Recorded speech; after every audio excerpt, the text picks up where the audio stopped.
Hello. Republican party అభ్యర్థి మాజీ దేశ అధ్యక్షుడైన డొనాల్డ్ ట్రంప్పై హత్యాయత్నం ఘటనతో అమెరికా అధ్యక్ష ఎన్నికల ట్రెండ్ పూర్తిగా మారిపోయిందని చెప్తున్నారు విశ్లేషకులు. ఏ స్థాయిలో అంటే ఇప్పటికే ప్రైమరీ ఎన్నికలు, ప్రెసిడెన్షియల్ డిబేట్లలో స్పష్టమైనటువంటి పైచేయి సాధించిన ట్రంప్ ఇప్పుడు హత్యాయత్నం జరగడం వల్ల ప్రజల సానుభూతిని కూడా దక్కించుకున్నారట. అసలు ఈ పరిణామం నవంబర్లో జరిగే అమెరికా అధ్యక్ష ఎన్నికల్లో ట్రంప్కు బాగా కలిసొస్తుందనే అంచనాలు కూడా వెలువడుతున్నాయి విశ్లేషకుల నుంచి.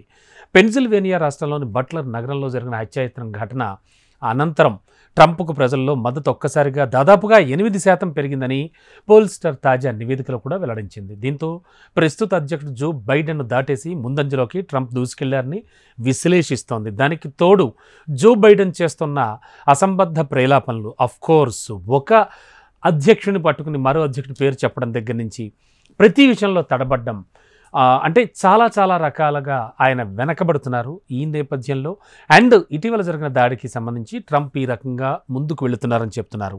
ట్రంప్ అధ్యక్షుడిగా గెలవడానికి 70% ఛాన్సులు ఉన్నాయంటూ కూడా పేర్కొంటున్నారు.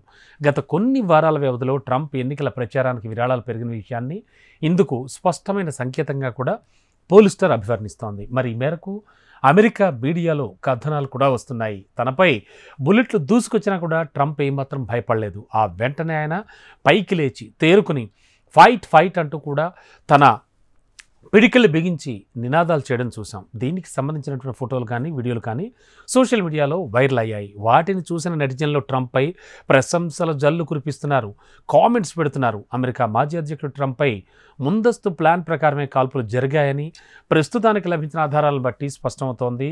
బట్లర్ నగరంలో ట్రంప్ సభాస్థలి అనేది గన్మెన్ పొజిషన్ తీసుకున్న ప్రదేశం నుంచి స్పష్టంగా కూడా కనిపిస్తోంది. ట్రంప్ వచ్చే సమయానికి అతను ఓ భవనం పైకప్పెక్కి గన్ను స్టాండ్పై సెట్ చేసుకుని పొజిషన్ కూడా కరెక్ట్గా తీసుకుని రెడీగా కూర్చున్నాడు. ట్రంప్పై కాల్పుల కోసం నిందితుడు AR శ్రేణి సెమీ ఆటోమేటిక్ రైఫిల్ని కూడా వాడాడు. దాన్ని భద్రతా దళాలు ఆల్రెడీ స్వాధీనం చేసుకున్నాయి.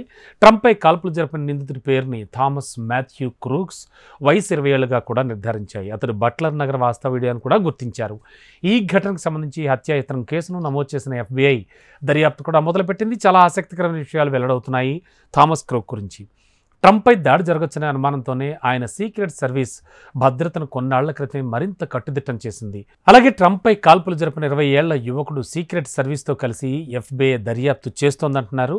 అండ్ దీనికి సంబంధించి కూడా మొత్తానికి రిపబ్లికన్ పార్టీ అభ్యర్థి మాజీ దేశాధ్యక్షుడు డొనాల్డ్ ట్రంప్పై హత్యాయత్నం ఘటనతో మాత్రం అమెరికా అధ్యక్ష ఎన్నికల ట్రెండ్ అయితే పూర్తిగా మారిపోయిందని చెప్తున్నారు. తనకి ఆల్రెడీ చాలా వరకు మద్దతు కూడా పెరుగుతోందని చెప్తున్నారు. చూడాలి నవంబర్లో జరగబోయే ఎన్నికల ముందు ఇంకా ఎన్ని టర్న్స్ తీసుకుంటుందో.